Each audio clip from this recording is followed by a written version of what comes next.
Hi hello नमस्कार तपाईहरु सबैजनालाई मेरो युट्युब च्यानलमा स्वागत छ। यो मेरो फर्स्ट ब्लग हो नेपालीमा। यसको भन्दा अगाडि मैले आसामिसमा ट्राई गरेको थिएँ तर त्यति चलेन, भ्युज पनि आएन, सायद भिडियो पनि कसैलाई राम्रो लागेन होला र म फेरि ट्राई गर्दैछु आफ्नो भाषा नेपालीमा बनाउनलाई। त आज म घरबाटै भिडियो चाहिँ सुरु गर्दैछु। आज माइला बडाउको घरमा बिहा छ। बिहा त हिजो भयो, आज पार्टी छ। जहाँ गइसकेपछि म भिडियो अलिकति देखाउँछु तपाईहरुलाई, बिहाको नजारा अलिकति। तर पानी पर्दैछ, ज्वाइ चाहिँ के हुन्छ भन्न सकिँदैन, रातिदेखि नै पानी परेको। अहिले पनि सिमसिम पानी परि नै रहेछ। हेरौँ अब बतर राम्रो भयो भने 12-1 बजीसम्म जान्छु र तपाईहरुलाई नि भिडियोमा देखाउँछु। अब टाइम पनि अहिले बेसी त भएको छैन, 9, 9:30, 10 जति भइरहेछ। बिहानको अलिकति खाजा साजा केही खाएको थिएन र म पहिला खाजा खान्छु र त्यसको पछाडि तपाईहरुसँग भेट हुन्छ। टाइम 9:30, 10 जति भयो र म दही चिउरा कसार खाँदैछु बिहानको खाजा आज। किनकि कसार मुरै चिउरा चाहिँ उहाँ राजाबारीबाट ल्याइदिनु भएको बडाउ घरबाट। त म गएकै छैन अझैसम्म बिहामा, कसारबाट दिन नि मेरो ज्वाइ भएन। त घर रुङ्नु पर्यो, आमाहरू दिदीहरू जानुभयो, बाउहरू।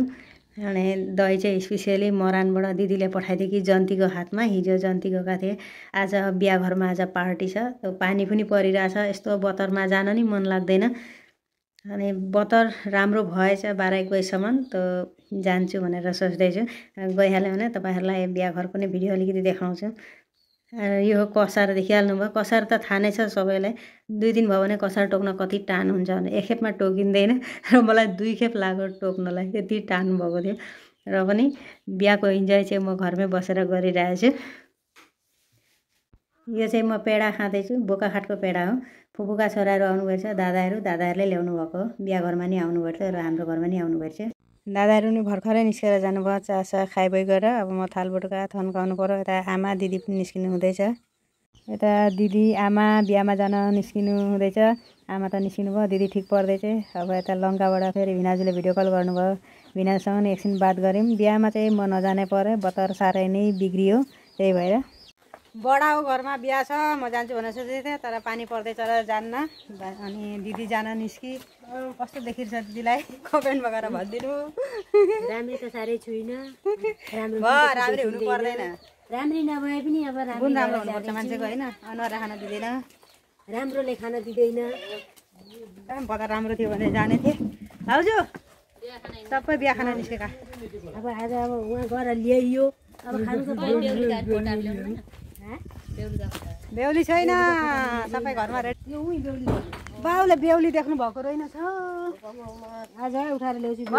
हिजो जन्ती गइस् त, हिजो जन्ती गइस्, कस्तो लाग्यो? मजा लाग्यो, डान्स गऱ्यौँ, फुर्ती गऱ्यौँ, बेहुलीको घरमा गयौँ।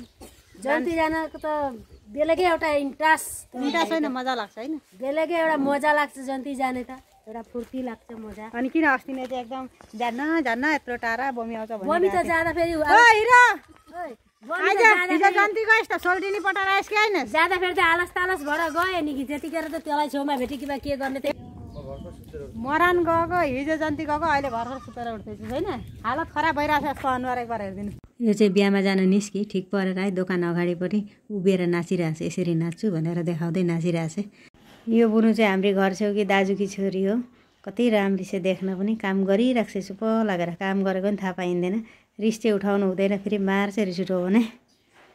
बाटामा पर्खिरहेछन्, अझैसम्म ब्याट्री गाडी आइपुगेको छैन भन्दै चाहिँ यसरी निस्किएर आइसकेपछि कस्तो अल्छी लाग्छ, जाडो पनि लाग्दैछ, सुत्न पो मन लाग्यो भन्दैछ। अहिले चाहिँ पर्खिँदा ब्याट्री गाडी नि आइपुग्यो। अब आमाहरू नि बिहा घरतिर लागे र मेरो भिडियो आज यतिमै समाप्त गरेँ। यदि तपाईहरुलाई मेरो भिडियो राम्रो लाग्यो भने लाइक, कमेन्ट, सेयर गरिदिनु, युट्युब च्यानल सब्स्क्राइब गरिदिनु। फेरि भेटौँला नेक्स्ट भिडियोमा। बाई।